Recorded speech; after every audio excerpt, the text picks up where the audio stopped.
In his book, The Greatest Show on Earth, The Evidence for Evolution, Richard Dawkins argues that denying evolution today is comparable to denying the Holocaust. The New York Academy of Sciences in New York City hosts this Our 20-Minute event.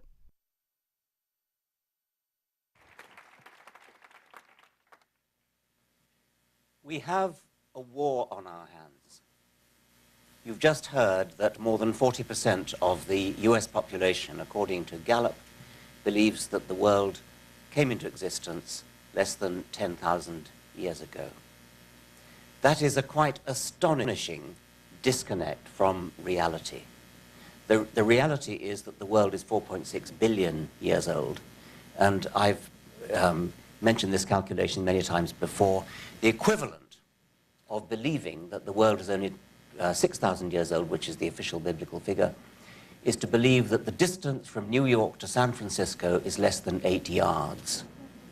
That's the scale of the error that we're talking about, and it's an error that, if Gallup is to be believed, is in the minds of 44% of the American population.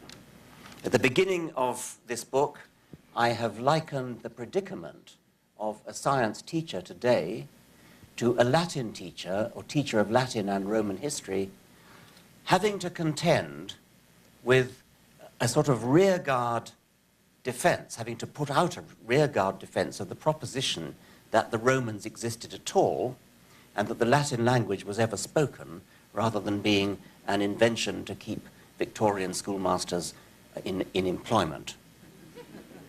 I've also likened the history denial shown by these young Earth creationists to Holocaust deniers, in the sense that the evidence for evolution is as strong as the evidence for the Holocaust. I hasten to say I'm not suggesting that evolution deniers are motivated by the same sinister political agenda as Holocaust deniers are. They're motivated by a different sinister political agenda. But I don't want to make this book seem like a negative, debunking kind of book. It isn't mainly that. The evidence for evolution is above all positive. It's enthralling. It's exciting. It is the greatest show on Earth.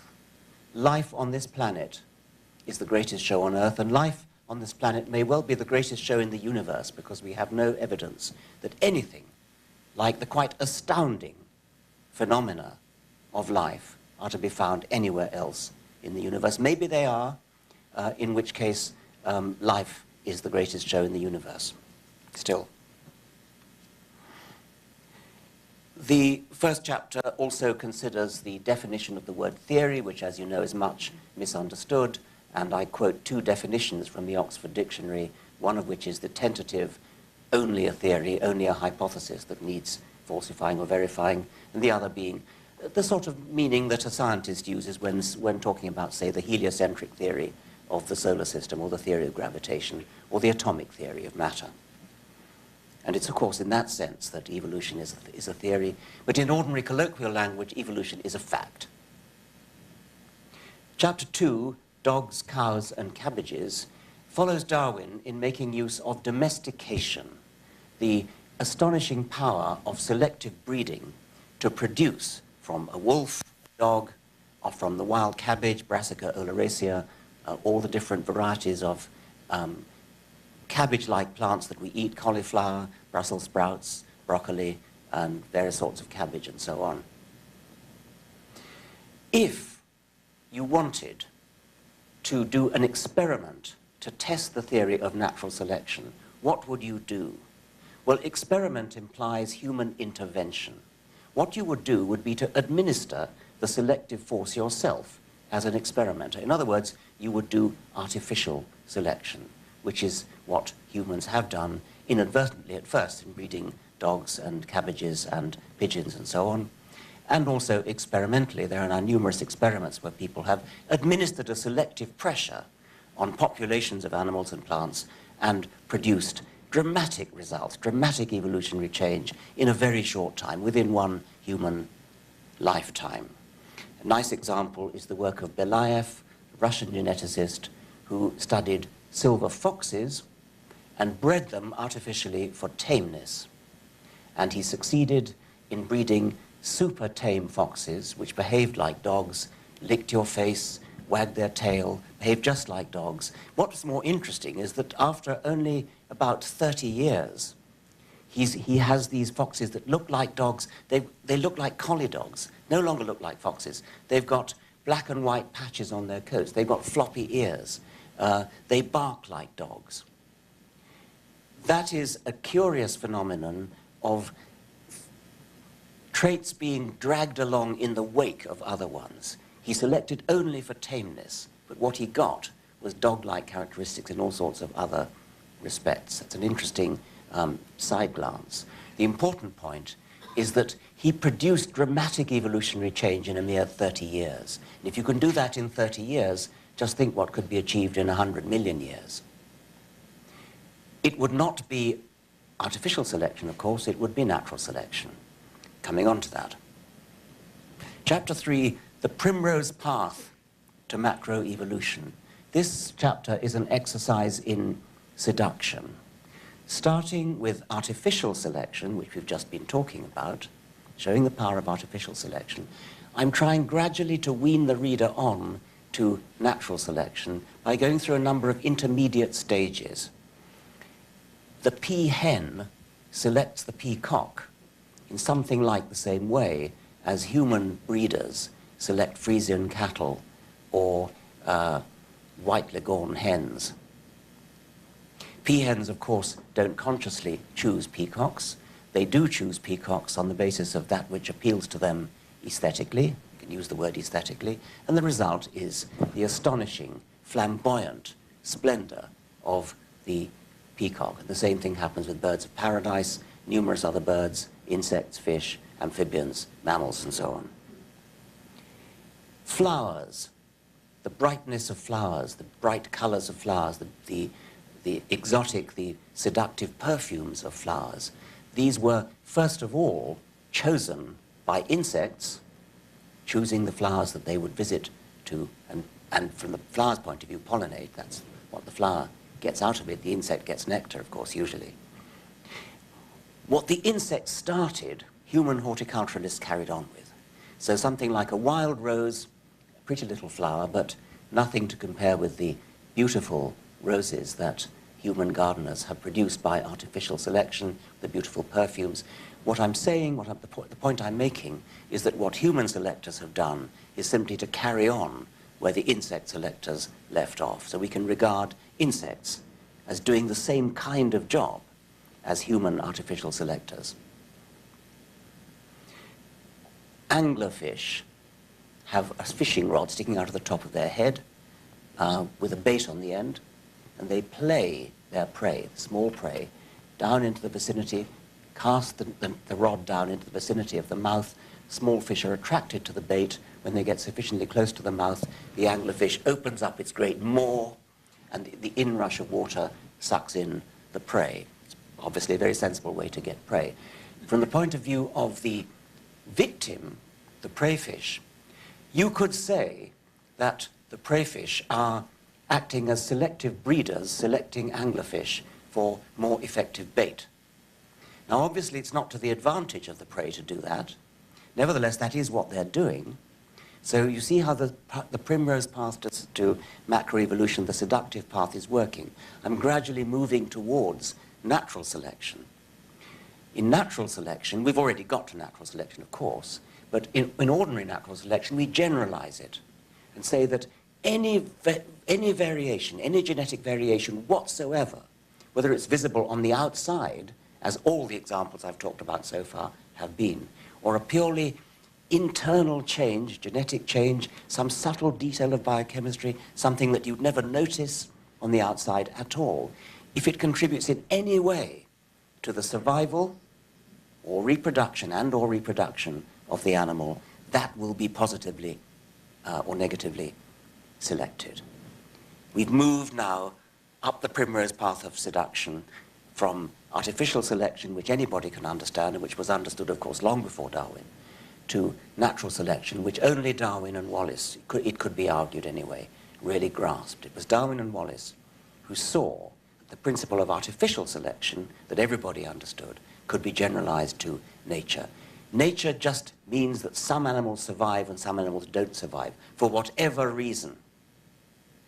And that has exactly the same effect as if there was a human breeder choosing which puppies to save and which puppies to kill, which puppies to breed from, which puppies not to breed from.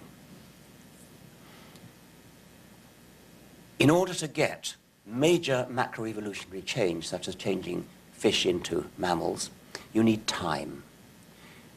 Artificial selection, we've seen that in human terms in a few centuries, we've seen what can be done, but in natural selection, evolution, we've got hundreds of millions of years. We need to know how, we need to set out the evidence that we do have hundreds of millions of years. In Darwin's time, this was doubted. In Darwin's time, the senior British physicist of the day, Lord Kelvin, demonstrated to the satisfaction of himself and other physicists that the sun and the earth were only a few million years old, not long enough for evolutionary change.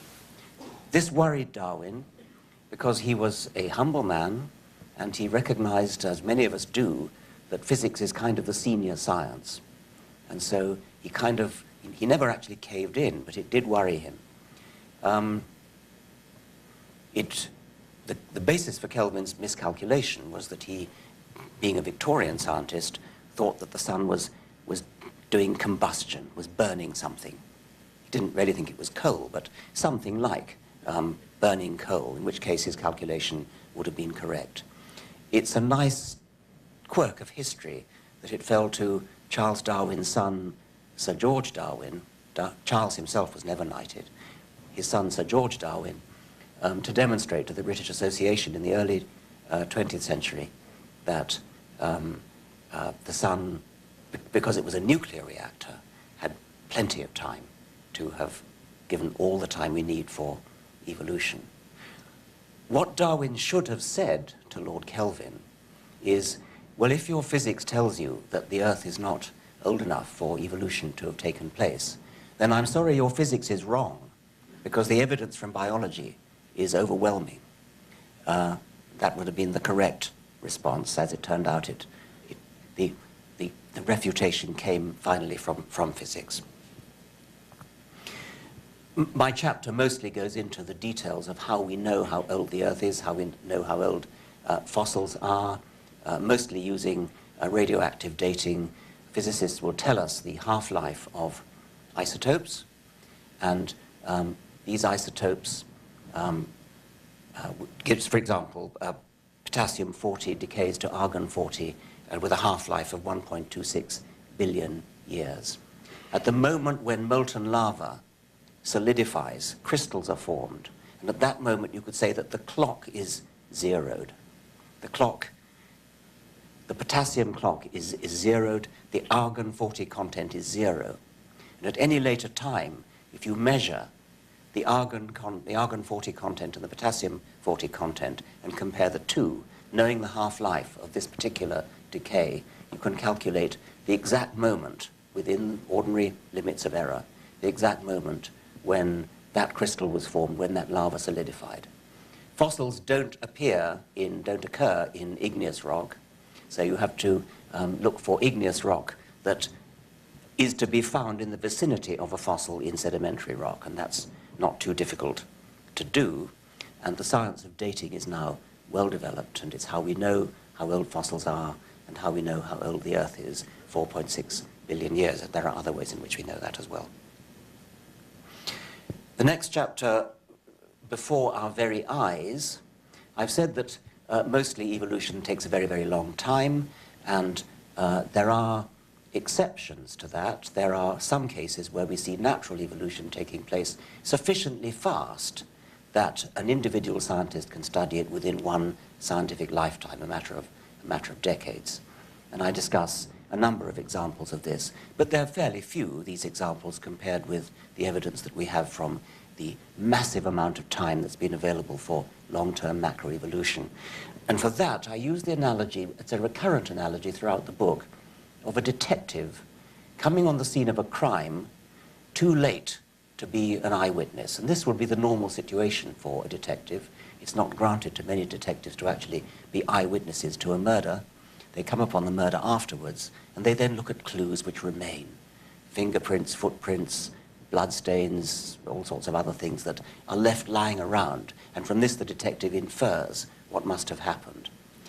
The equivalent for evolution is clues that remain, which hugely outnumber in number and strength the clues that are available to any detective in any ordinary murder mystery. So beyond reasonable doubt, which is the criterion that juries are supposed to work to, the evidence for evolution is far beyond reasonable doubt.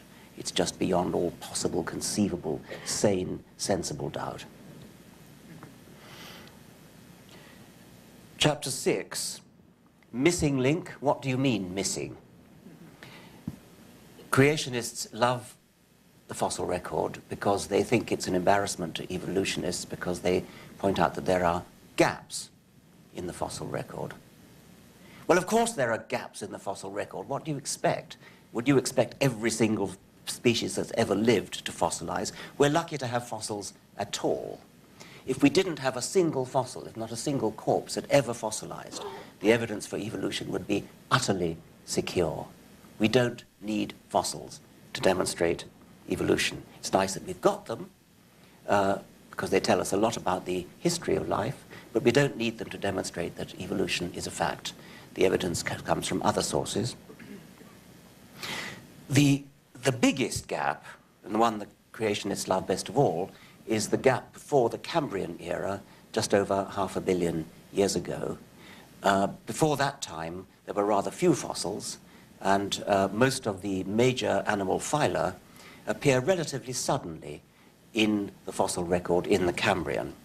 I wrote in an earlier book, I'm going to just read a passage.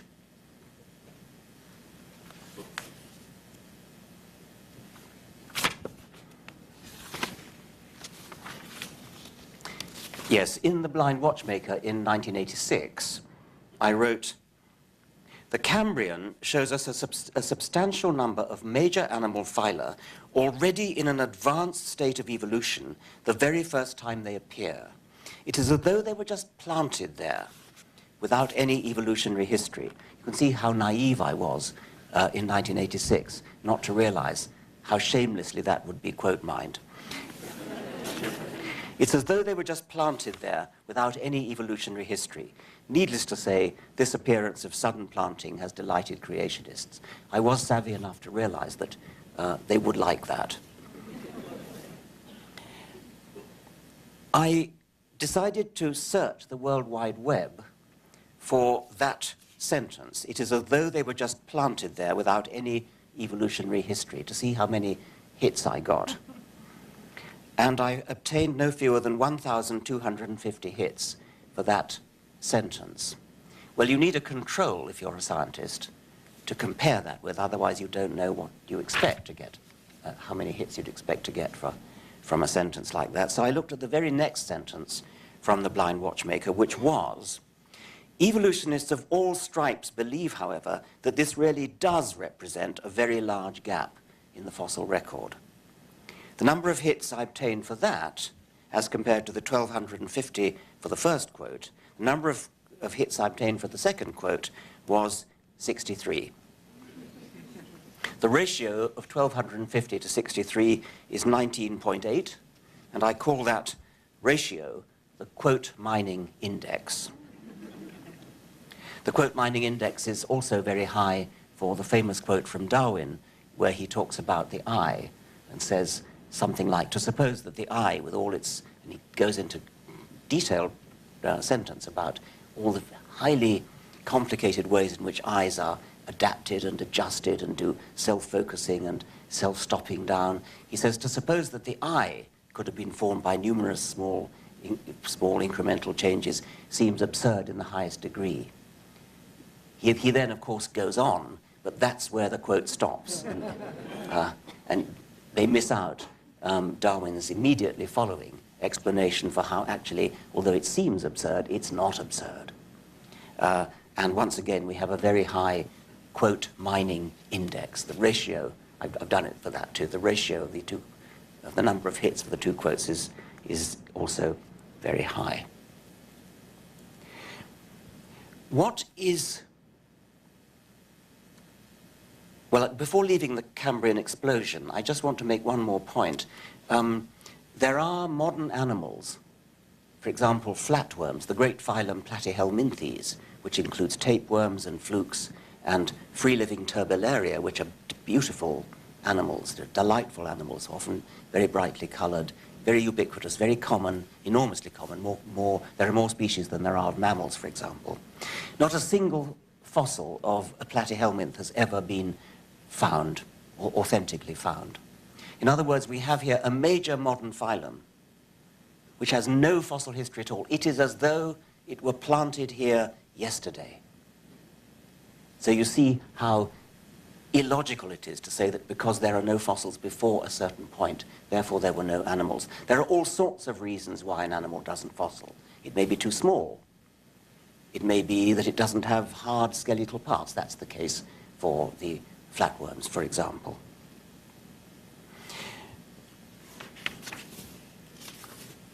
I'm going to read another short passage from this chapter.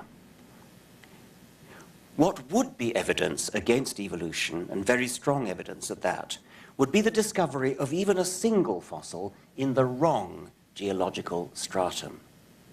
J.B.S. Haldane famously retorted when asked to name an observation that would disprove the theory of evolution, "Fossil rabbits in the Precambrian." No such rabbits, no authentically anachronistic fossils of any kind have ever been found. All the fossils that we have, and there are very, very many indeed, occur without a single authenticated exception in the right temporal sequence. Yes, there are gaps where there are no fossils at all, and that's only to be expected. But not a single solitary fossil has ever been found before it could have evolved. That's a very telling fact, and there's no reason why we should expect it on the creationist theory. A good theory, a scientific theory, is one that is vulnerable to disproof, yet is not disproved. Evolution could so easily be disproved if just a single fossil turned up in the wrong date order. Evolution has passed this test with flying colors. Skeptics of evolution who wish to prove their case should be diligently scrabbling around in the rocks, desperately trying to find anachronistic fossils. Maybe they'll find one. Want a bet?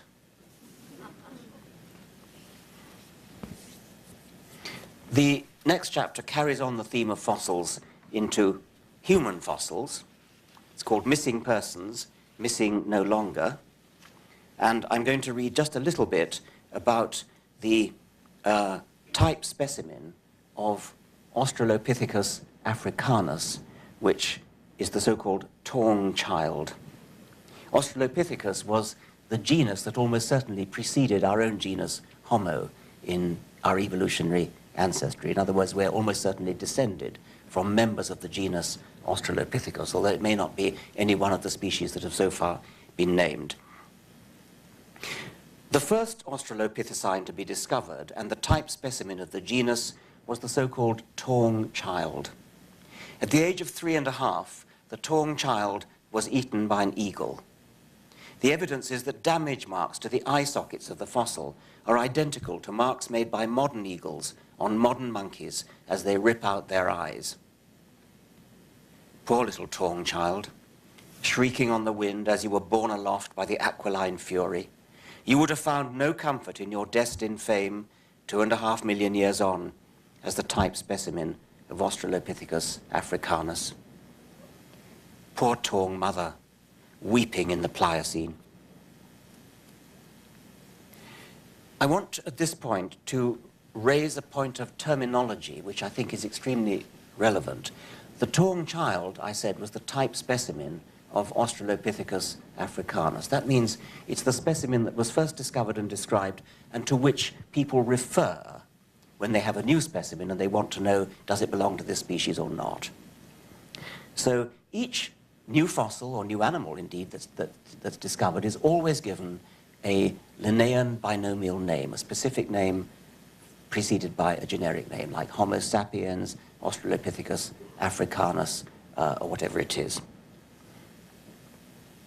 When a fossil is actually intermediate between two species or two genera, and on the evolutionary view, there must be such fossils, we are not allowed by our conventions of nomenclature to give it an intermediate name. There's no machinery in language to give a name that is intermediate between, say, Australopithecus afarensis and Homo habilis.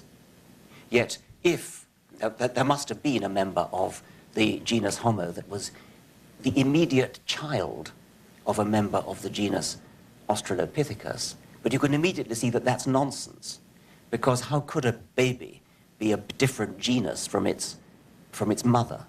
Obviously, in every single case, every baby born is the same species, let alone the same genus, as its mother.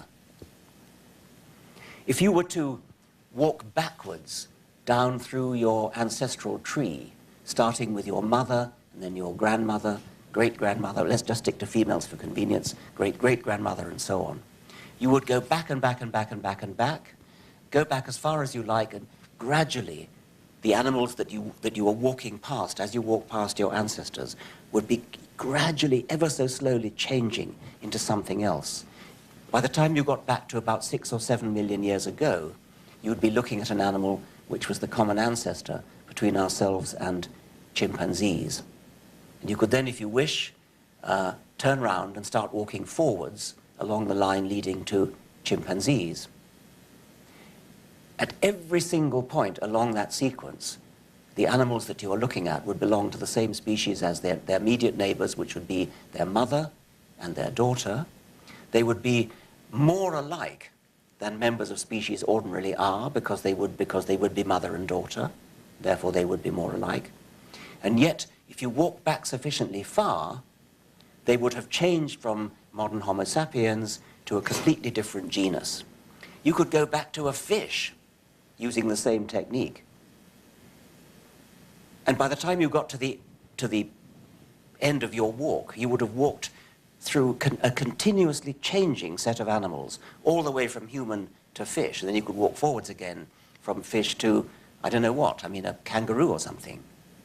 In every single case, you would be seeing animals that are of the same species as their neighbors in the sequence, and yet the changes are so slow, but yet so persistent, that eventually you'd get back to a fish. It's not all that surprising, because after all, when a baby turns into an adult, you don't suddenly say, aha, it ceased to be a baby, it's now turned into a child, and then, aha, it ceased to be a child, it's now become an adult. It happens so gradually you don't notice the change. We're like a flea sitting on the hour hand of a watch. You can't see it moving. It moves so slowly that you don't see it. Now, in spite of that, we do force upon every fossil that we find, by convention, the binomial name, either say Australopithecus afarensis or Homo habilis. And that's meat and drink to creationists, because whenever a fossil's found, it's either an ape or a human. We don't have a name for an intermediate. We can't call it an intermediate because we don't have the nomenclatural apparatus to do so, and they prey on that convention. And maybe it's time evolutionists started, while never actually abandoning the Linnaean binomial convention, nevertheless admit that there may be times when a fossil doesn't deserve to be given a name, simply should be called intermediate between some other recognized fossils. Think about it another way. If every creature that had ever lived fossilized, then naming would be impossible. Everything would be intermediate. You'd have to give it a name that reflected the shading between species and genera. The next chapter, I'm just going to read the beginning. That irascible genius, J.B.S. Haldane, who did so much else besides being one of the 3 leading architects of neo-Darwinism, was once challenged by a lady after a public lecture. It's a word-of-mouth anecdote, and John Maynard Smith is sadly not available to confirm the exact words, but this is approximately how the exchange went. Evolution skeptic. Professor Haldane, even given the billions of years that you say were available for evolution, I simply cannot believe it is possible to go from a single cell to a complicated human body, with its trillions of cells organized into bones and muscles and nerves, a heart that pumps without ceasing for decades, miles and miles of blood vessels and kidney tubules, and a brain capable of thinking and talking and feeling. JBS. But madam, you did it yourself, and it only took you 9 months.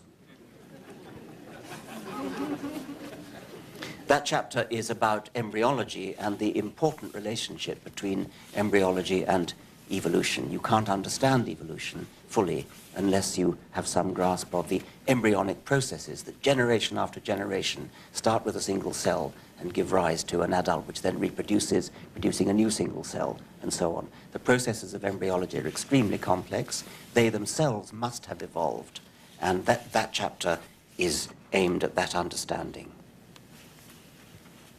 The next chapter, The Arc of the Continents, is about the geographical distribution of animals and plant species in the islands and continents of the world, which, coming back to our detective analogy, are exactly what you would expect them to be if they had evolved, and exactly what you would not expect them to be if they had been created, especially if they had been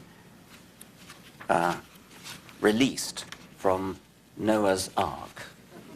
I'll read a short paragraph or two from that chapter.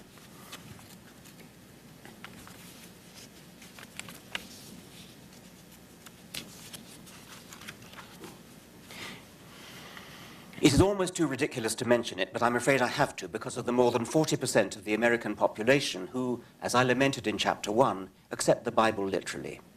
Think what the geographical distribution of animals should look like if they'd all dispersed from Noah's Ark. Shouldn't there be some sort of law of decreasing species diversity as we move away from an epicenter, perhaps Mount Ararat? I don't need to tell you that is not what we see. Why would all those marsupials, ranging from tiny pouched mice through koalas and bilbies to giant kangaroos and diprotodonts, why would all those marsupials, but no placentals at all, have migrated en masse from Mount Ararat to Australia? Which route did they take? And why did not a single member of their straggling caravan pause on the way and settle in India, perhaps, or China, or some haven along the Great Silk Road? Why did the entire order Edentata, all 20 species of armadillo, including the extinct giant armadillo, all 6 species of sloth, including extinct giant sloths, and all 4 species of anteater, troop off unerringly for South America, leaving not a rack behind, leaving no hide nor hair nor armor plate of settlers somewhere along the way? Why did all the penguins undertake the long waddle south to the Antarctic, not a single one to the equally hospitable Arctic? Once again, I'm sorry to take a sledgehammer to so small and fragile a nut, but I have to do so. I have to do so because more than 40% of the American people believe literally in the story of Noah's Ark. We should be able to ignore them and get on with our science, but we can't afford to because they control school boards. They homeschool their children to deprive them of access to proper science teachers. And they include many members of the United States Congress, some state governors, and even presidential and vice presidential candidates. They have the money and the power to build institutions, universities, even a museum where children ride life-size mechanical models of dinosaurs with saddles, which they're solemnly told coexisted with humans. We can't afford to be snooty in Britain about that. 28% of the British population get their science from the Flintstones as well, believing that humans coexisted with dinosaurs.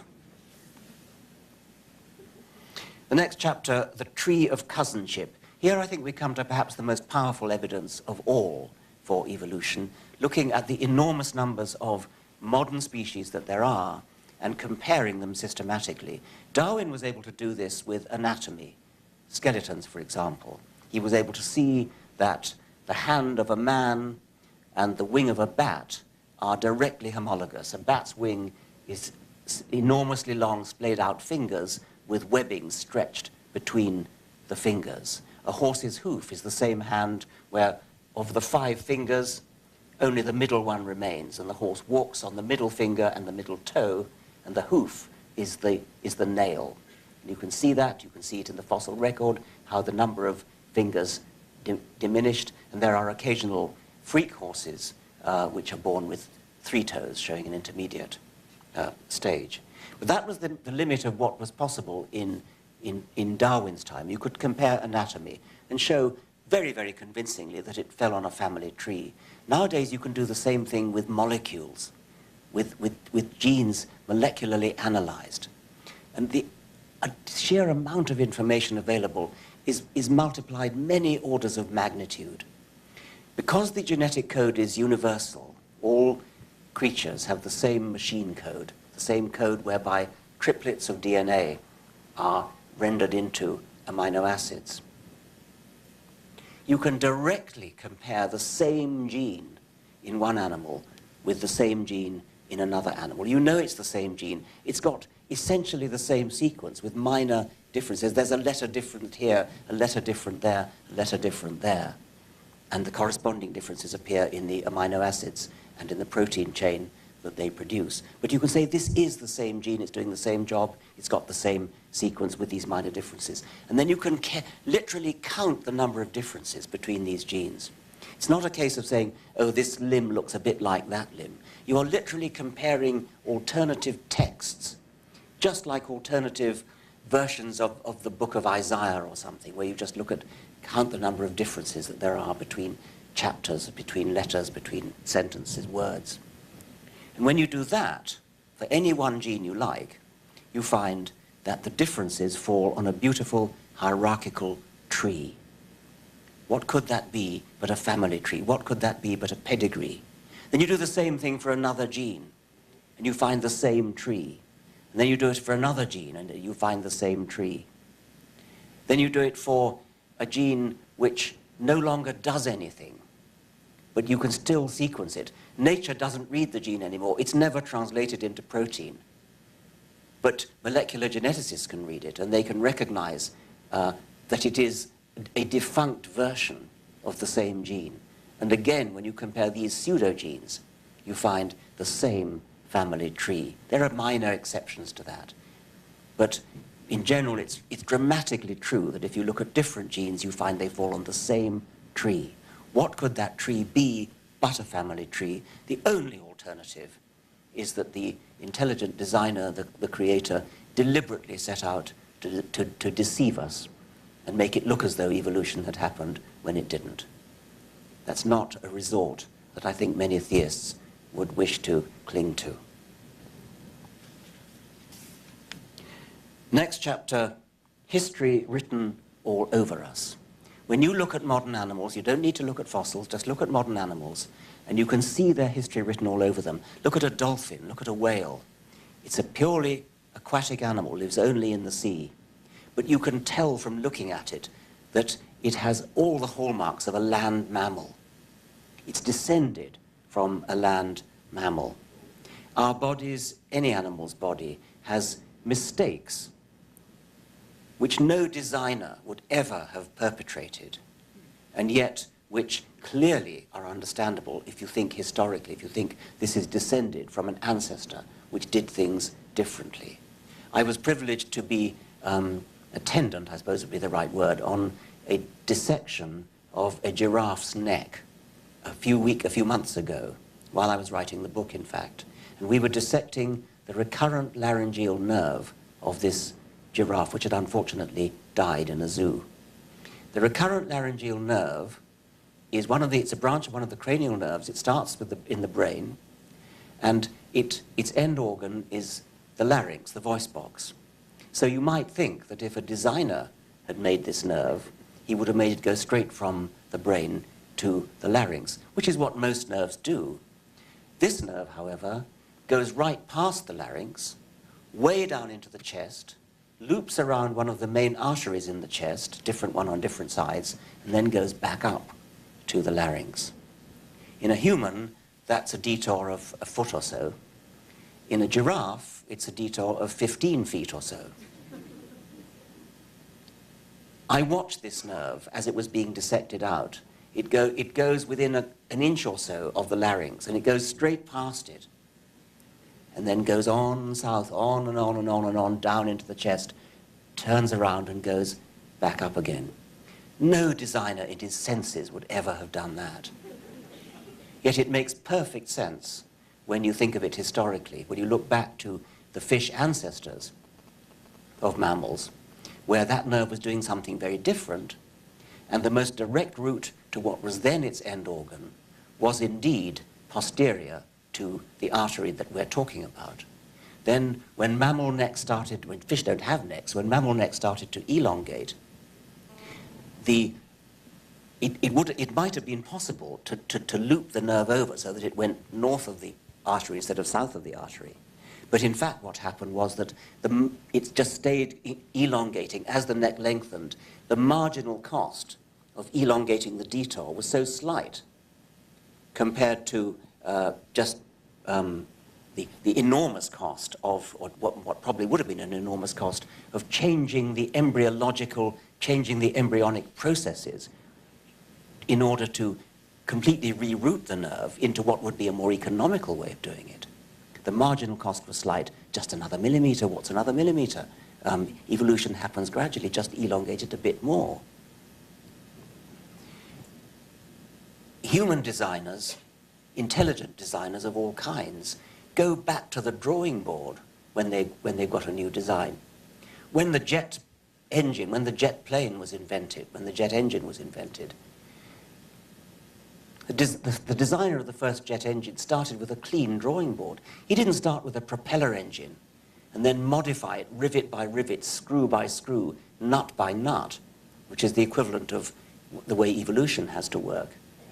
Imagine what a jet plane would look like if it was a gradually step-by-step modified propeller plane. That's the limitation under which evolution is working. Given that, it's amazing that animals work so well.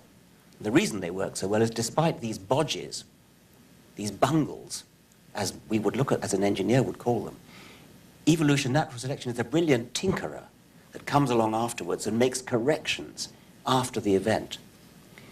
So, for example, with the vertebrate retina in the eye, which is back to front, once again, what an atrocious piece of bad design that is. The photocells that are detecting the light are facing backwards, and the wires that connect them to the brain are in front, in the way of the light, and they have to dive through the retina in the so-called blind spot. What designer would ever have done that? Yet we see very well, because natural selection makes up for the initial bodge by superb tinkering of detail, which means that we end up seeing very well. Arms Races and Evolutionary Theodicy, Chapter 12. The evolutionary arms race, I think, is a very important and interesting idea. Animals become adapted to their environment, but if the environment is the inanimate environment, like the weather, say an ice age comes, and then a drought comes, and then a flood comes, and something else comes, the evolution of the animals just tracks the environmental change. When the cold weather comes, they get shaggier coats. When the cold weather goes, the coats become less shaggy. This all happens in evolutionary time. But what if it's not the weather we're talking about, but predators? Predators are actually getting better at being predators because they're evolving too. On the other side, prey animals are getting better at getting away from predators. And so unlike the weather, which is maybe unpleasant, but it's not deliberately out to get you, predators are. And prey animals are deliberately out to get away from you. And they're getting better at it. And so in evolutionary time, we see an arms race where the predators get a bit faster at running, and the prey animals have to get a bit faster, and the predators get faster, and it goes on escalating until now you see superb feats of speed by cheetahs and leopards on the one side, and by gazelles, antelopes, zebras, American antelopes on the other hand, on the other side. And when you look at any beautifully designed, apparently designed piece of biological machinery, like an eye or a knee joint, a fast-running leg, an efficiently pumping heart that goes on for a long time. What you're looking at is the end product of an evolutionary arms race, of several evolutionary arms races, run in evolutionary time, not to be confused with the race that's run in real time between an individual leopard and an individual antelope. So the arms race is a race to improve the equipment for survival. And this is an economical shift. It's got to be an economic shift into the weaponry of the arms race, whether it's long-running legs or sharp teeth or keen eyes or whatever it is, from something else in the economy of the body, because the body is a very thrifty economy, has to be, like, for example, making milk. If only the leopards and the antelopes could come to some kind of trades union agreement that they're not going to, that say the antelopes are going to send a tithe of their number to be eaten each year, then neither side would have to develop fast-running limbs at all. They could just get on with the business of reproduction. Everybody would be better off, but of course that's not how evolution works. Evolution works at the individual level. I'm going to read a little bit about arms races.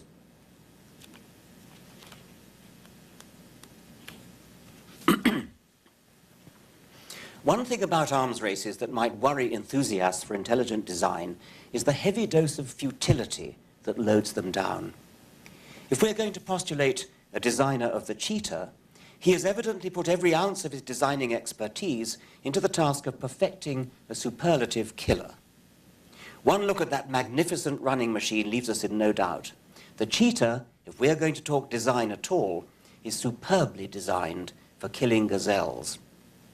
But the very same designer has equally evidently strained every nerve to design a gazelle that is superbly equipped to escape those very same cheetahs.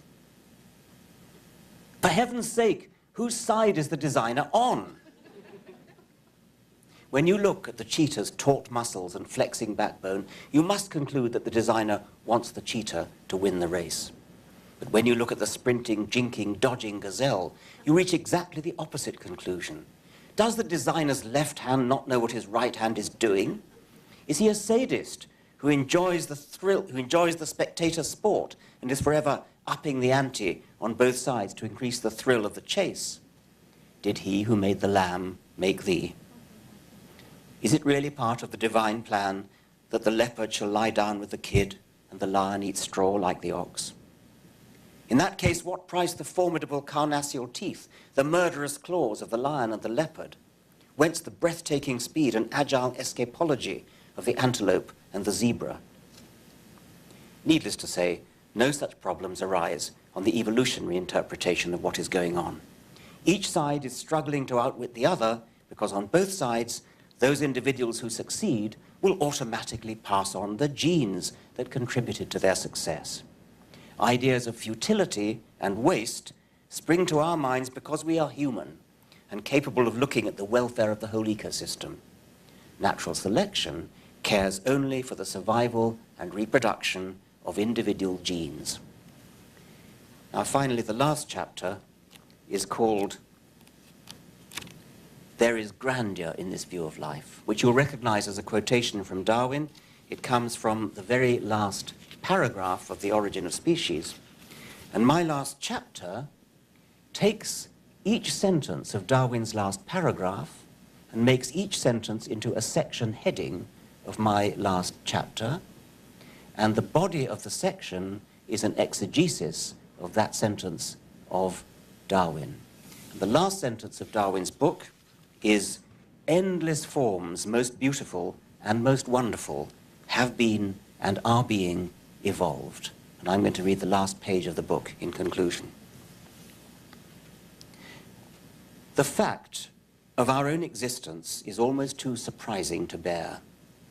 So is the fact that we are surrounded by a rich ecosystem of animals that more or less closely resemble us, by plants that resemble us a little less and on which we ultimately depend for our nourishment, and by bacteria that resemble our remoter ancestors and to which we shall all return in decay when our time is past. Darwin was way ahead of his time in understanding the magnitude of the problem of our existence, as well as in tumbling to its solution. He was ahead of his time, too, in appreciating the mutual dependencies of animals and plants and all other creatures in relationships whose intricacy staggers the imagination. How is it that we find ourselves not merely existing, but surrounded by such complexity, such elegance, such endless forms, most beautiful and most wonderful? The answer is this: it could not have been otherwise, given that we are capable of noticing our existence at all and of asking questions about it. It is no accident, as cosmologists point out to us, that we see stars in our sky. There may be universes without stars in them, universes whose physical laws and constants leave the primordial hydrogen evenly spread and not concentrated into stars. But nobody is observing those universes, because entities capable of observing anything cannot evolve without stars. Not only does life need at least one star to provide energy, stars are also the furnaces in which the majority of the chemical elements are forged, and you can't have life without a rich chemistry. We could go through the laws of physics one by one and say the same thing of all of them. It is no accident that we see ... The same is true of biology. It is no accident that we see green almost wherever we look. It is no accident that we find ourselves perched on one tiny twig in the midst of a blossoming and flourishing tree of life. No accident that we are surrounded by millions of other species, eating, growing, rotting, swimming, flying, walking, burrowing, stalking, chasing, fleeing, outpacing, outwitting.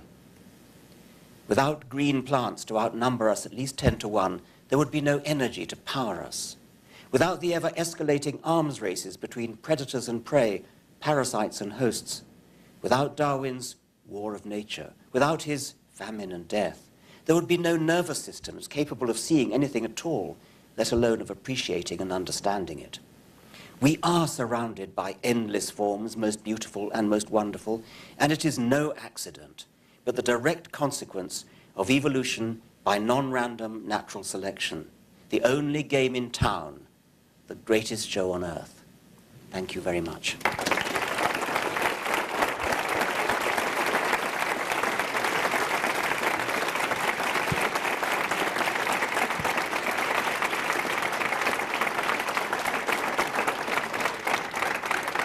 I'm very happy to take questions.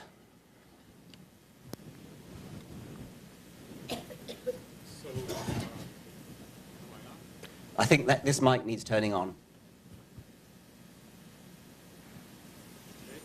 No? Yes. Yeah, okay. So I think there are intelligent designers at work. They're called molecular biologists.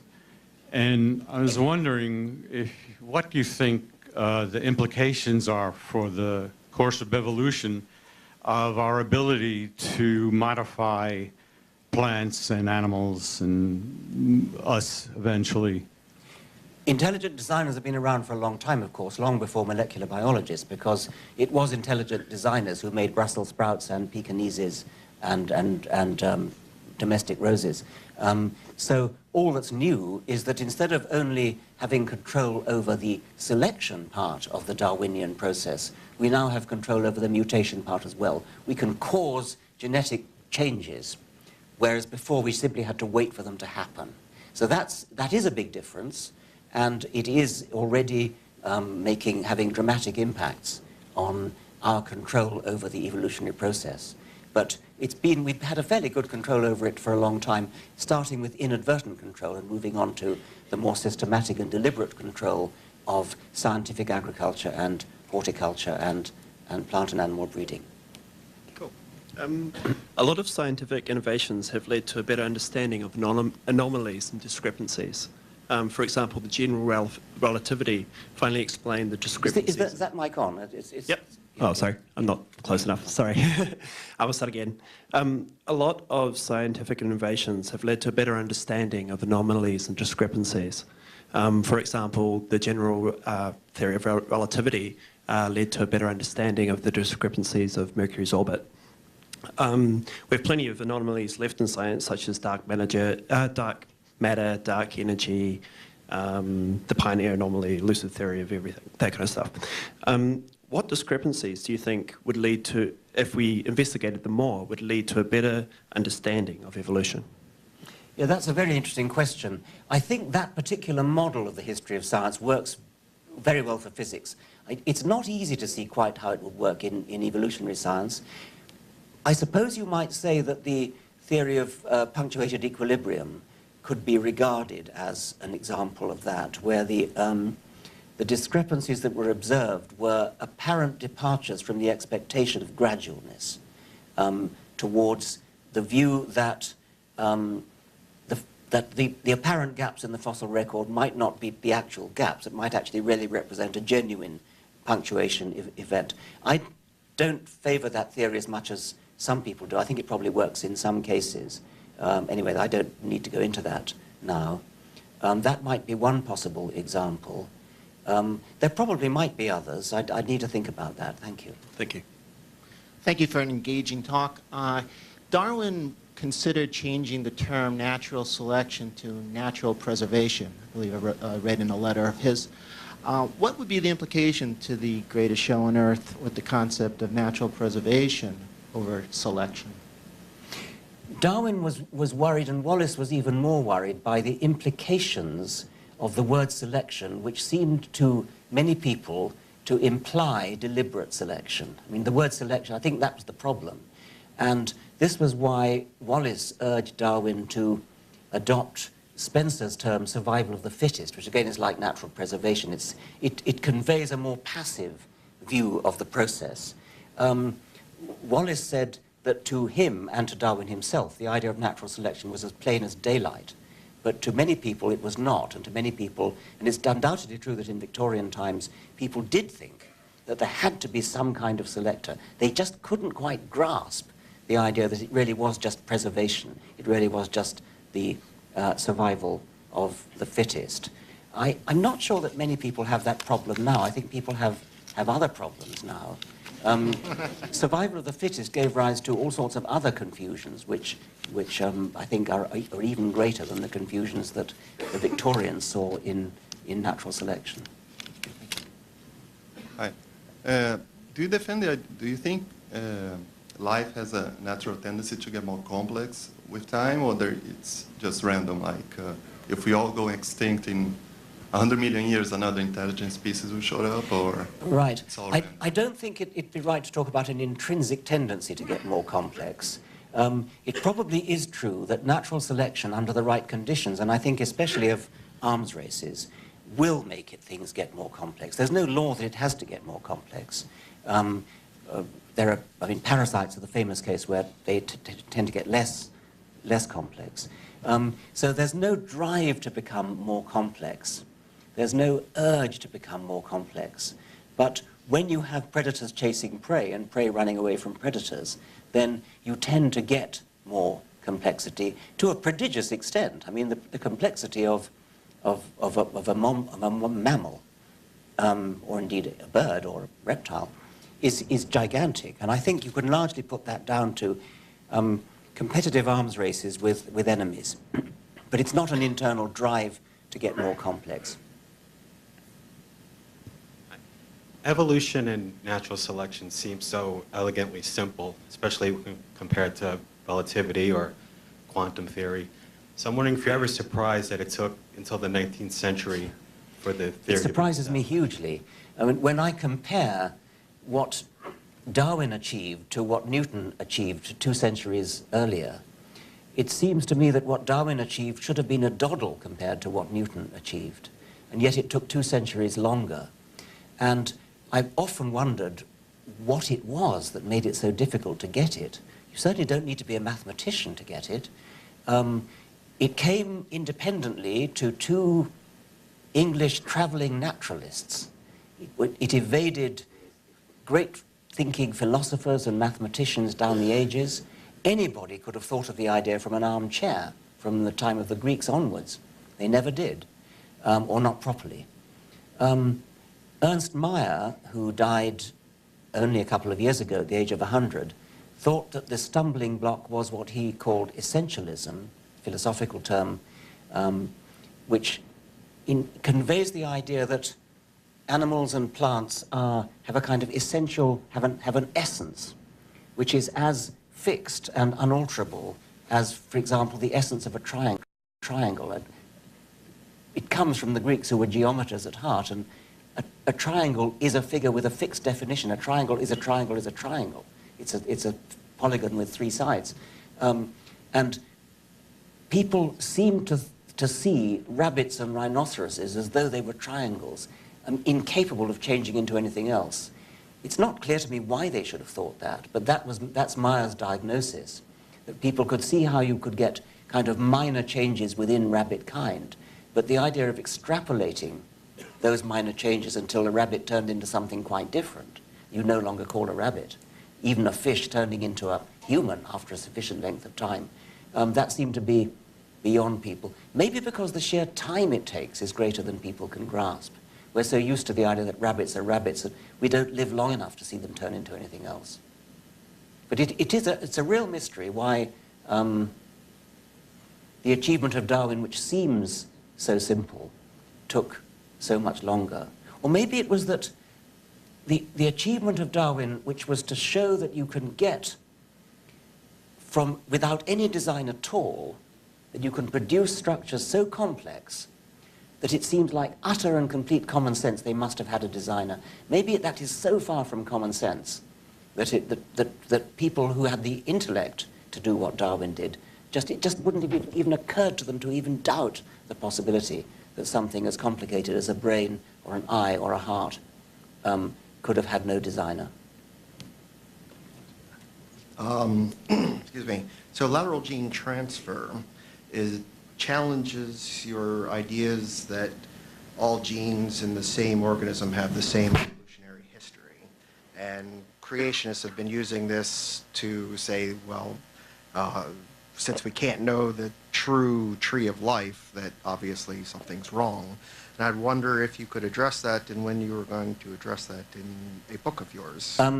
There was an issue of New Scientist which appeared earlier this year with the dramatic headline, "Darwin was wrong." You can imagine how the creationists used that. It turned out, if you actually read the article, that it was nothing to do with Darwin being wrong. What it was about was lateral gene transfer. What it was about was that in some organisms, almost all of them, microorganisms, bacteria, genes move sideways. They don't stay in longitudinal lineages like they do in mammals and birds and most of the larger creatures that Darwin himself was familiar with. Now, it is true that if you look at bacteria, you no longer get the nice simple rule that says every gene comes down from parents, grandparents, great-grandparents, great-great-grandparents, and so on. Because we have that rule in the animals we're familiar, and plants that we're familiar with, the tree of life is a simple branching tree. It never meets branches. Once they've separated, once a species has split into two, and there's a little bit of a sort of fudge going on while they're splitting when some kind of crossbreeding becomes possible, is possible, remains possible. Once they've split sufficiently far apart, they no longer interbreed, and there is never again any lateral gene transfer. From then on, the tree of life goes on branching and branching and branching without any anastomoses, without any networking, without any crossing over. That's not true of bacteria.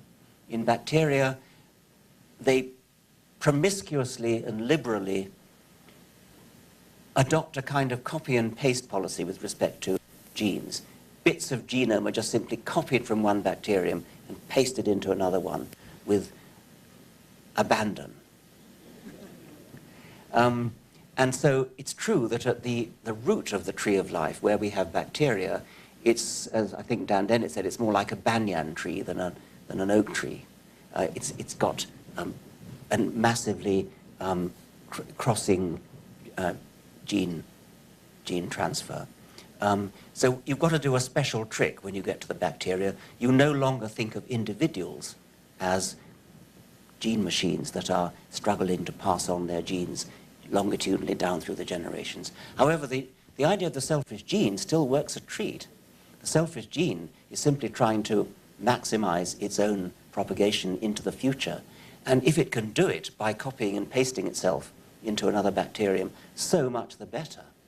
So not only was Darwin not wrong, because Darwin didn't know about bacteria, Dawkins wasn't wrong, because at the level of the selfish gene, this is a happy hunting ground for selfish genes, is dashing around from bacterium to bacterium like quicksilver. That's wonderful stuff for the selfish gene. Yeah, I have 100 questions, but I just limited to one. So I read the New York Times review of your book by Nicholas Wade, and he actually took you to task. It was largely a positive review, but he took you to task for asserting that evolution is a fact.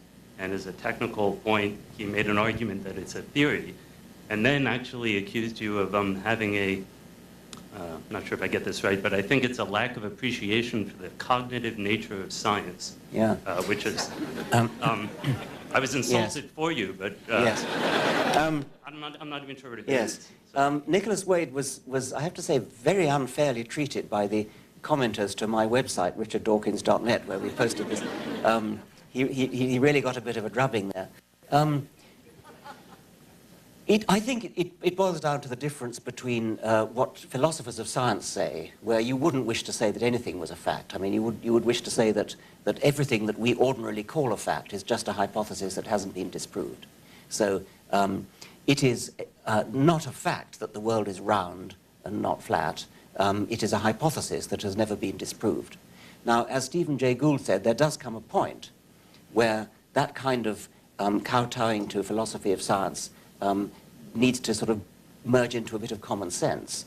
And the way he put it was, there comes a point where it becomes simply perverse to say, well, we're still waiting to see if this hypothesis is going to be disproved. The hypothesis that the world is round and not flat is never going to be disproved. And the same, I would maintain, is true of evolution. So while it's right to say that philosophers of science would prefer not to use the word fact, because the word theory is so wantonly misunderstood by lay people, egged on and abetted by creationist propaganda, we are better off using a word that ordinary lay people understand, such as fact, because we're using the word fact in exactly the same way as, for example, a court of law would use the word fact. If a lawyer wagged his finger at you and said, is it or is it not a fact that you were in New York on the night of September the 24th, you would not say, well, it's a hypothesis that's difficult to disprove or something of that sort. You would answer, the lawyer would have you on toast if you said something like that.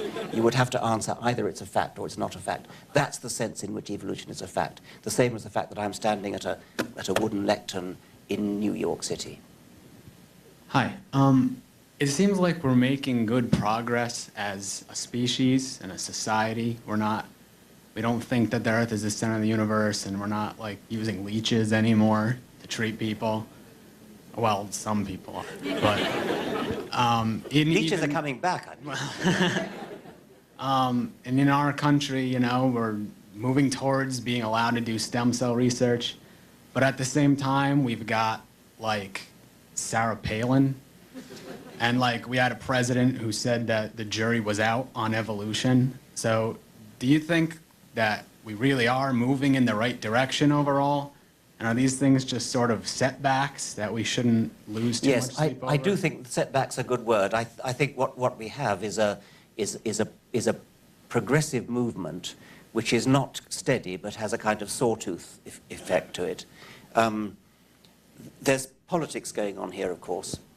When something like the Sarah Palin phenomenon is probably not really about scientific truth. It's probably about political, what shall we say, grievances. Maybe there's a sort of inferiority complex among people who don't have a very good education against people who do. I suspect there may be something like that going on here. But I am enormously encouraged as I go around the country, and I tend to make a point of going to places not like New York. I mean, I tend to go to places which are the so-called Bible Belt. And I'm hugely heartened by the warmth of the reception that I get in places like Oklahoma and Kansas and Alabama, great big crowds cheering. And I think that's because they feel beleaguered. I think it's because they find that somebody coming in from the outside who can say what he likes because he's flying out on the next plane. And they hear somebody articulating what they feel, but perhaps are intimidated from saying because they don't want to be ostracized at the golf club or whatever it might be. And people say that to me in the book signing queue over and over again. They thank me for coming. They say, thank you for coming to Kansas. We needed somebody to say what you've just said. This is what I feel. And they suddenly notice a whole lot of other people in the hall, thousands in some cases, and they recognize that they're surrounded by people. Admittedly, they're in a minority, but they can see that they're not alone. And I think that's leading to a change. I think you see it on the internet. I think it may be leading to a sort of critical mass phenomenon, whereby once the numbers of such people grow beyond a certain point, it'll suddenly go, and you'll suddenly notice a dramatic change.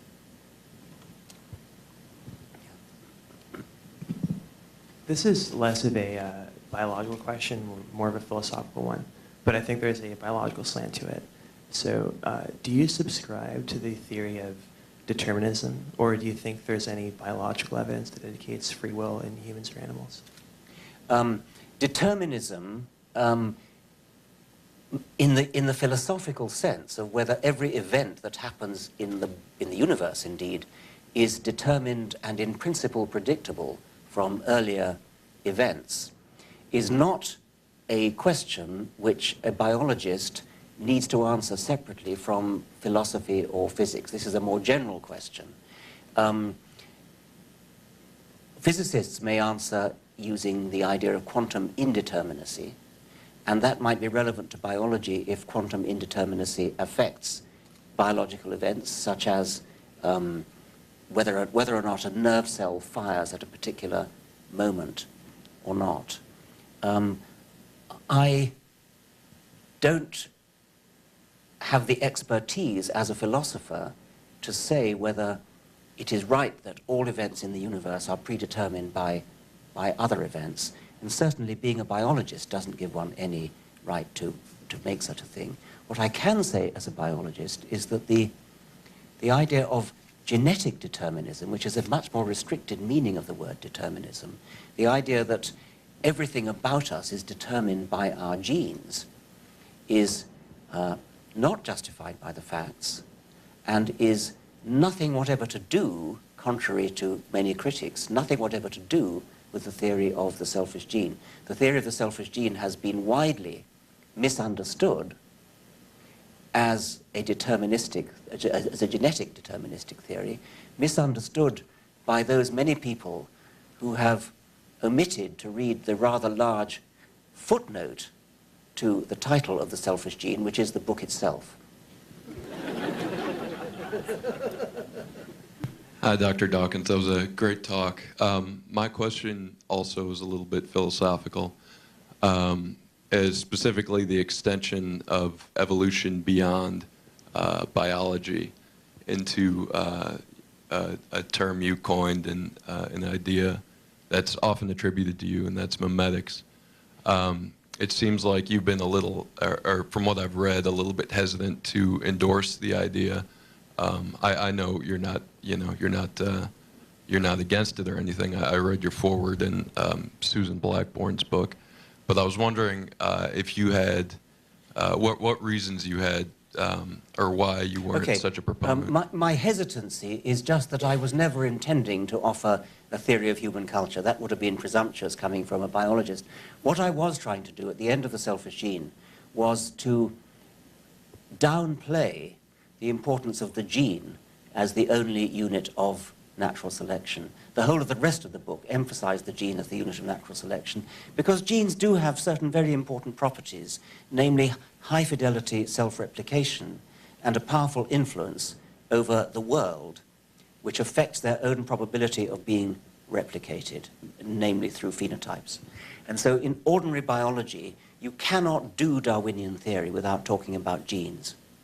However, a generalization of Darwinian theory, such as might take it to other planets, for example, would look for any kind of self-replicating information which had those same properties of high fidelity coupled with the ability to exert power over the probability of self-replication. And I speculated that on other planets, if there is life, it will be Darwinian life, but it probably won't be DNA-based life.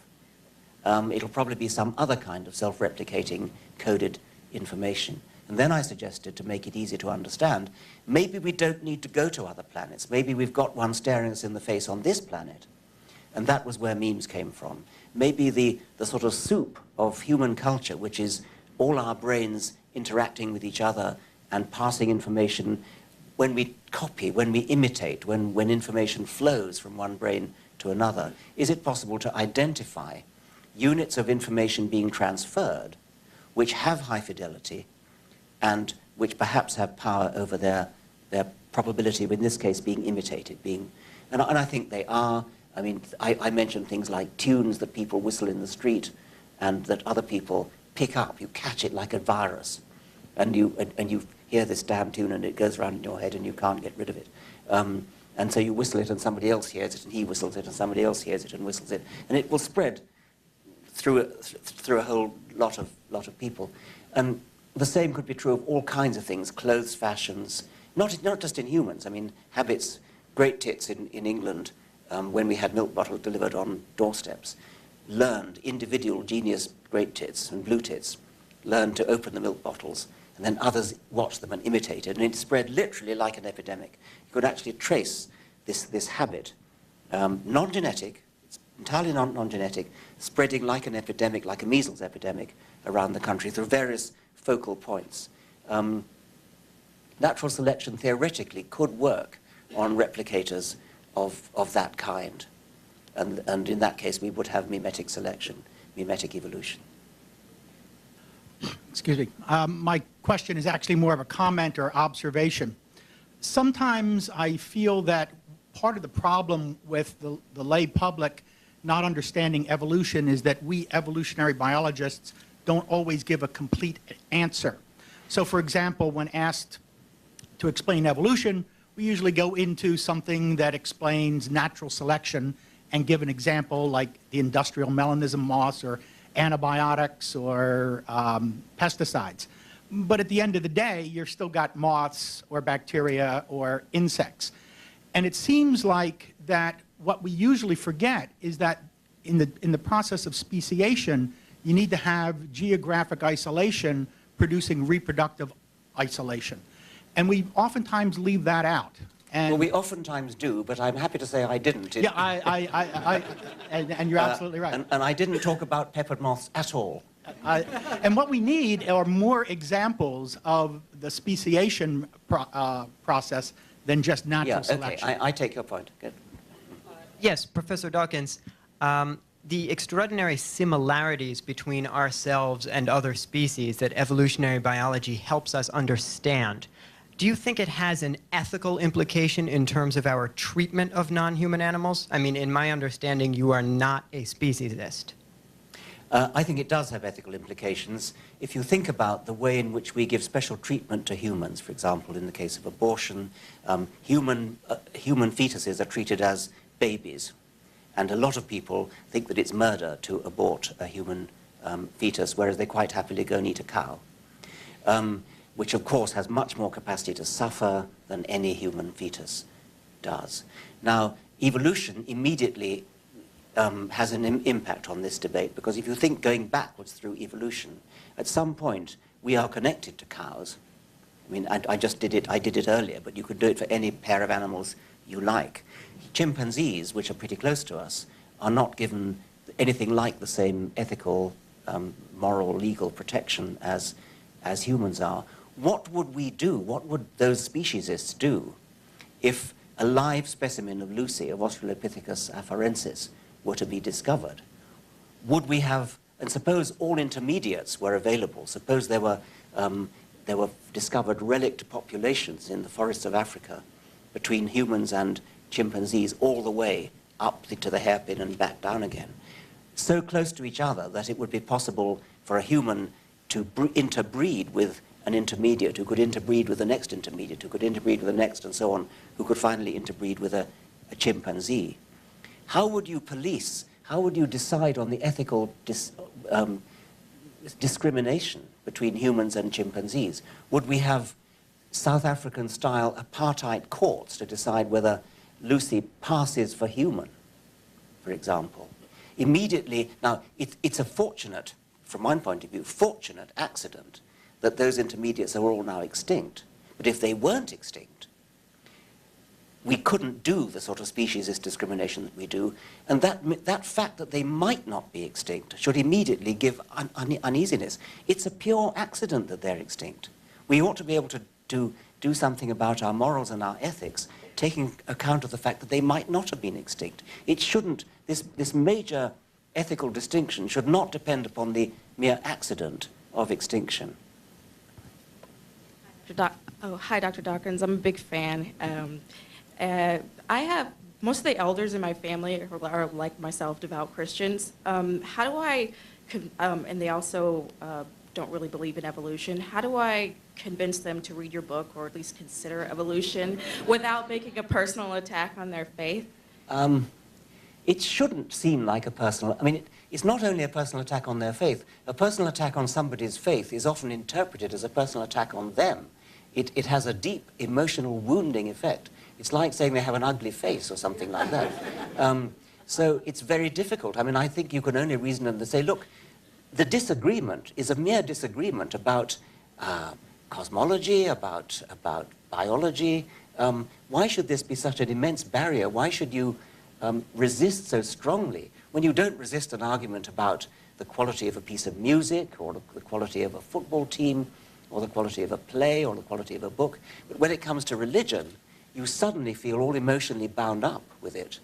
I should have thought that wouldn't be beyond the grasp of most people. But I admit it is very, very difficult, and I wish you luck in your endeavor. You know, dogs and wolves still can interbreed. Looking back at the point of bifurcation in the development of new species, all the species that are defined as species lose the ability to interbreed.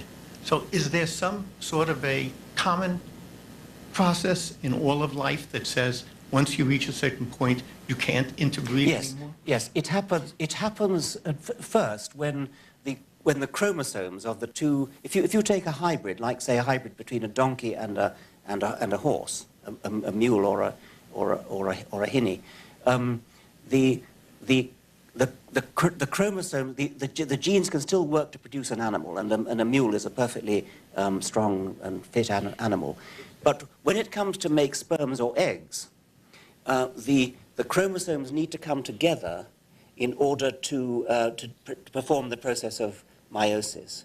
And if there's a sufficient difference between the chromosomes, as there is between horses and donkeys, then the chromosomes can't come together in meiosis, and so the animal cannot make gametes. It can't make viable sperms or eggs. That's the first thing that happens. The later thing that happens is that the animals don't even want to mate with each other because they look too different or smell too different. So it is a gradual process. It doesn't, there's a sudden curtain comes down that says, right, you're now separate species, you can't interbreed. What happens is it's usually in geographical isolation. The ancestors of horses and donkeys would have been split by some kind of geographical barrier, and they would have drifted apart, or maybe been selected apart, sufficiently far that when they met again, they either didn't want to breed again or couldn't breed again, interbreed again, and that's the point where biologists come along and say, okay, they're now a different species. It is a gradual process, but once it's happened, it's never reversed. I think that we... Thank you very much, Dr. Dawkins.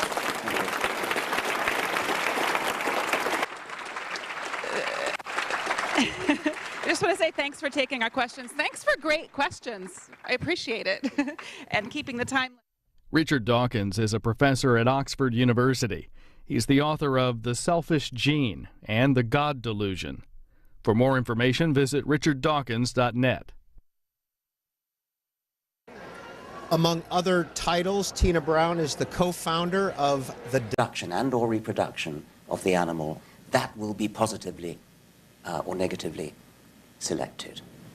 We've moved now up the primrose path of seduction from artificial selection, which anybody can understand, and which was understood, of course, long before Darwin, to natural selection, which only Darwin and Wallace, it could be argued anyway, really grasped. It was Darwin and Wallace who saw that the principle of artificial selection that everybody understood could be generalized to nature.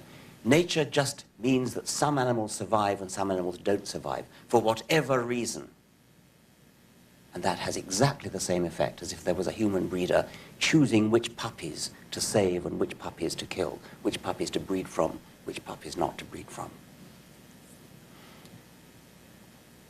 In order to get major macroevolutionary change, such as changing fish into mammals, you need time. Artificial selection, we've seen that in human terms in a few centuries, we've seen what can be done, but in natural selection, evolution, we've got hundreds of millions of years. We need to know how, we need to set out the evidence that we do have hundreds of millions of years. In Darwin's time, this was doubted. In Darwin's time, the senior British physicist of the day, Lord Kelvin, demonstrated to the satisfaction of himself and other physicists that the sun and the earth were only a few million years old, not long enough for evolutionary change. This worried Darwin because he was a humble man and he recognized, as many of us do, that physics is kind of the senior science. And so he never actually caved in, but it did worry him. The basis for Kelvin's miscalculation was that he, being a Victorian scientist, thought that the sun was doing combustion, was burning something. He didn't really think it was coal, but something like burning coal, in which case his calculation would have been correct. It's a nice quirk of history that it fell to Charles Darwin's son, Sir George Darwin. Charles himself was never knighted. His son, Sir George Darwin, to demonstrate to the British Association in the early 20th century that the sun, because it was a nuclear reactor, had plenty of time to have given all the time we need for evolution. What Darwin should have said to Lord Kelvin is, well, if your physics tells you that the Earth is not old enough for evolution to have taken place, then I'm sorry your physics is wrong, because the evidence from biology is overwhelming. That would have been the correct response. As it turned out, the refutation came finally from physics. My chapter mostly goes into the details of how we know how old the Earth is, how we know how old fossils are, mostly using radioactive dating. Definition of the word theory, which, as you know, is much misunderstood, and I quote two definitions from the Oxford Dictionary, one of which is the tentative, only a theory, only a hypothesis that needs falsifying or verifying, and the other being the sort of meaning that a scientist uses when talking about, say, the heliocentric theory of the solar system, or the theory of gravitation, or the atomic theory of matter. And it's, of course, in that sense that evolution is a theory, but in ordinary colloquial language, evolution is a fact. Chapter 2, Dogs, Cows, and Cabbages, follows Darwin in making use of domestication, the astonishing power of selective breeding to produce from a wolf, dog, or from the wild cabbage, Brassica oleracea, all the different varieties of cabbage-like plants that we eat, cauliflower, Brussels sprouts, broccoli, and various sorts of cabbage and so on. If you wanted to do an experiment to test the theory of natural selection, what would you do? Well, experiment implies human intervention. What you would do would be to administer the selective force yourself as an experimenter. In other words, you would do artificial selection, which is what humans have done inadvertently at first in breeding dogs and cabbages and pigeons and so on. And also experimentally, there are now numerous experiments where people have administered a selective pressure on populations of animals and plants and produced dramatic results, dramatic evolutionary change in a very short time, within one human lifetime. A nice example is the work of Belayev, a Russian geneticist who studied silver foxes and bred them artificially for tameness. And he succeeded in breeding super tame foxes, which behaved like dogs, licked your face, wagged their tail, behaved just like dogs. What's more interesting is that after only about 30 years, he has these foxes that look like dogs. They look like collie dogs, no longer look like foxes. They've got black and white patches on their coats. They've got floppy ears. They bark like dogs. That is a curious phenomenon of traits being dragged along in the wake of other ones. He selected only for tameness, but what he got was dog-like characteristics in all sorts of other respects. That's an interesting side glance. The important point is that he produced dramatic evolutionary change in a mere 30 years. And if you can do that in 30 years, just think what could be achieved in 100 million years. It would not be artificial selection, of course, it would be natural selection. Coming on to that. Chapter 3, the primrose path to macroevolution. This chapter is an exercise in seduction, starting with artificial selection, which we've just been talking about, showing the power of In his book, The Greatest Show on Earth, The Evidence for Evolution, Richard Dawkins argues that denying evolution today is comparable to denying the Holocaust. The New York Academy of Sciences in New York City hosts this hour 20-minute event.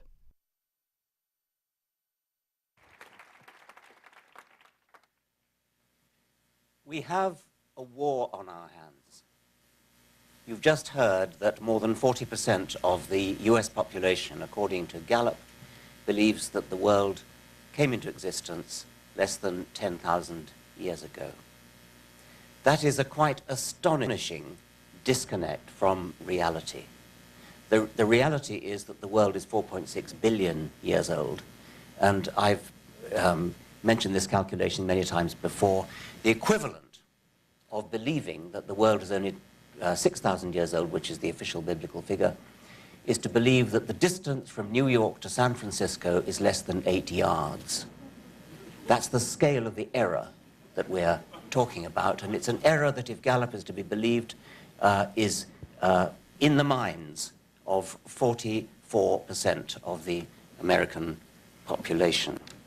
At the beginning of this book, I have likened the predicament of a science teacher today to a Latin teacher, or teacher of Latin and Roman history, having to contend with a sort of rearguard defense, having to put out a rearguard defense of the proposition that the Romans existed at all, and that the Latin language was ever spoken, rather than being an invention to keep Victorian schoolmasters in employment. I've also likened the history denial shown by these young Earth creationists to Holocaust deniers, in the sense that the evidence for evolution is as strong as the evidence for the Holocaust. I hasten to say I'm not suggesting that evolution deniers are motivated by the same sinister political agenda as Holocaust deniers are. They're motivated by a different sinister political agenda. But I don't want to make this book seem like a negative, debunking kind of book. It isn't mainly that. The evidence for evolution is above all positive. It's enthralling. It's exciting.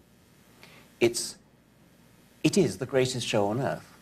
Life on this planet is the greatest show on Earth, and life on this planet may well be the greatest show in the universe, because we have no evidence that anything like the quite astounding phenomena of life are to be found anywhere else in the universe. Maybe they are, in which case life is the greatest show in the universe, still. The first chapter also considers the physicists will tell us the half-life of isotopes, and these isotopes gives, for example, potassium-40 decays to argon-40 with a half-life of 1.26 billion years. At the moment when molten lava solidifies, crystals are formed, and at that moment you could say that the clock is zeroed. The clock, the potassium clock is zeroed, the argon-40 content is 0. And at any later time, if you measure the argon-40 content and the potassium-40 content and compare the two, knowing the half-life of this particular decay, you can calculate the exact moment within ordinary limits of error, the exact moment when that crystal was formed, when that lava solidified. Fossils don't occur in igneous rock, so you have to look for igneous rock that is to be found in the vicinity of a fossil in sedimentary rock, and that's not too difficult to do. And the science of dating is now well developed, and it's how we know how old fossils are and how we know how old the Earth is, 4.6 billion years. And there are other ways in which we know that as well. The next chapter, Before Our Very Eyes, I've said that mostly evolution takes a very, very long time, and there are exceptions to that. There are some cases where we see natural evolution taking place sufficiently fast that an individual scientist can study it within one scientific lifetime, a matter of decades. And I discuss a number of examples of this, but they're fairly few, these examples, compared with the evidence that we have from the massive amount of time that's been available for long-term macroevolution. And for that, I use the analogy, it's a recurrent analogy throughout the book, of a detective coming on the scene of a crime too late to be an eyewitness. And this would be the normal situation for a detective. It's not granted to many detectives to actually be eyewitnesses to a murder. They come upon the murder afterwards, and they then look at clues which remain. Fingerprints, footprints, bloodstains, all sorts of other things that are left lying around. And from this, the detective infers what must have happened. The equivalent for evolution is clues that remain, which hugely outnumber in number and strength the clues that are available to any detective in any ordinary murder mystery. So beyond reasonable doubt, which is the criterion that juries are supposed to work to, the evidence for evolution is far beyond reasonable doubt. It's just beyond all possible, conceivable, sane, sensible doubt. Chapter 6, Missing Link. What do you mean, missing? Creationists love the fossil record because they think it's an embarrassment to evolutionist official selection. I'm trying gradually to wean the reader on to natural selection by going through a number of intermediate stages. The peahen selects the peacock in something like the same way as human breeders select Frisian cattle or white leghorn hens. Peahens, of course, don't consciously choose peacocks. They do choose peacocks on the basis of that which appeals to them aesthetically. You can use the word aesthetically. And the result is the astonishing, flamboyant splendor of the peacock. And the same thing happens with birds of paradise, numerous other birds, insects, fish, amphibians, mammals, and so on.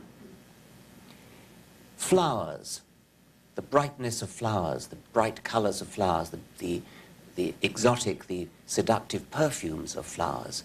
These were, first of all, chosen by insects, choosing the flowers that they would visit to, and from the flower's point of view, pollinate. That's what the flower gets out of it. The insect gets nectar, of course, usually. What the insect started, human horticulturalists carried on with. So something like a wild rose, a pretty little flower, but nothing to compare with the beautiful roses that human gardeners have produced by artificial selection, the beautiful perfumes. What I'm saying, the point I'm making, is that what human selectors have done is simply to carry on where the insect selectors left off. So we can regard insects as doing the same kind of job as human artificial selectors. Anglerfish have a fishing rod sticking out of the top of their head with a bait on the end, and they play their prey, small prey, down into the vicinity, cast the rod down into the vicinity of the mouth. Small fish are attracted to the bait. When they get sufficiently close to the mouth, the anglerfish opens up its great maw, and the inrush of water sucks in the prey. It's obviously a very sensible way to get prey. From the point of view of the victim, the prey fish, you could say that the prey fish are acting as selective breeders, selecting anglerfish for more effective bait. Now, obviously, it's not to the advantage of the prey to do that. Nevertheless, that is what they're doing. So you see how the primrose path to macroevolution, the seductive path, is working. I'm gradually moving towards natural selection. In natural selection, we've already got to natural selection, of course, but in ordinary natural selection, we generalize it and say that any variation, any genetic variation whatsoever, whether it's visible on the outside, as all the examples I've talked about so far have been, or a purely internal change, genetic change, some subtle detail of biochemistry, something that you'd never notice on the outside at all, if it contributes in any way to the survival or reproduction